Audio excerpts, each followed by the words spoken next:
இயேசு கிறிஸ்துவின் பரிசுத்த நாமத்தில் மீண்டும் உங்கள் எல்லாரையும் நான் அன்போடு வாழ்த்துகின்றேன். அன்புக்குரிய தெய்வ பிள்ளைகளே, மனித இனம் மனம் திரும்பி தேவ தர்மத்தை அறிந்து கொள்ளவும் அதன்படி நடந்து அன்பு செய்ய பழகி கொள்ளவும் மனித இனத்திற்கு மற்றுமொரு தருணம் கொடுக்க தேவன் விரும்பினார். அப்படியானால் தான் செய்த பாவத்தின் நிமித்தம் மனிதன் அடைய வேண்டிய அந்த நித்திய மரணத்திலிருந்து இறைவன் மனிதனை மீட்க வேண்டும். அப்படி மீட்க வேண்டுமானால் மனிதன் அடைய வேண்டிய அந்த நித்திய மரணத்தை இறைவனை ஏற்று மறிக்க வேண்டும் என்பது தேவ தர்மம். புரிகிறதா?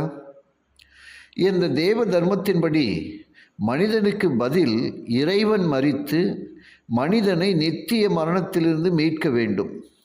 அப்படி மீட்ட பின் அவனுக்கு தேவ தர்மத்தை கற்பித்து அதன்படி நடந்து அன்பு செய்யுமாறு அவனை பழக்க வேண்டும்.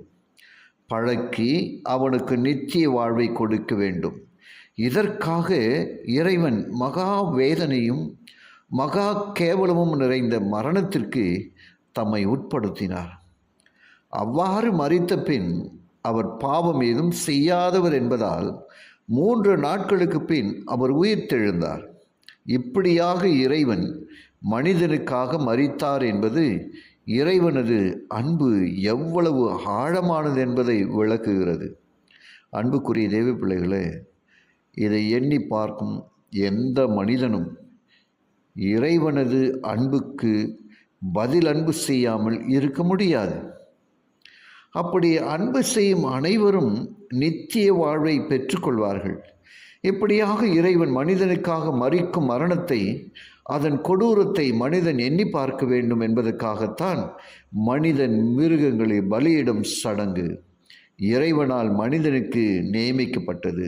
அதாவது, ஒரு மனிதன் பாவம் செய்கிறான் என்றால் அந்த பாவத்திற்காக இறைவன் மரிப்பார் என்பதை மனிதன் நினைவு கூறும்படி, அதன் கொடூரத்தை உணரும்படி ஆடு, மாடு, புறா போன்ற ஒரு அப்பாவி மிருகத்தை பலியிட்டு மனிதன் அதன் கோரத்தை உணர வேண்டும்.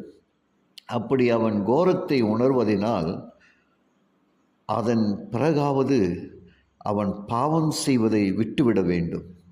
இப்படியாக இறைவனால் நியமிக்கப்பட்ட சடங்குதான் மிருகத்தை பலியிடுவது ஆகும்.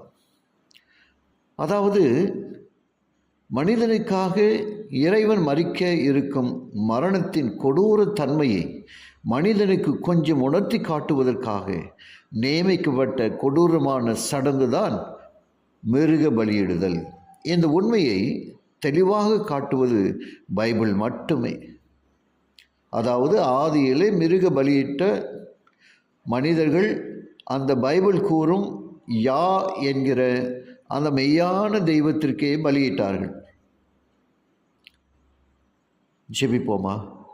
கிருபையுள்ள நல்ல பிதாவே, உமக்கு நன்றி சொல்லுகிறோம். இந்த நாளிலும் கூட நீர் எங்களோடு கூட இடைப்பட்டு பேசின காரியங்களுக்காக ஸ்தோத்திரம் அப்பா. கேட்டு ஒவ்வொருவரையும் ஆசீர்வதிங்க. இயேசுவின் வழியாக ஜெபிக்கிறேன் நல்ல பிதாவே, ஆமென்.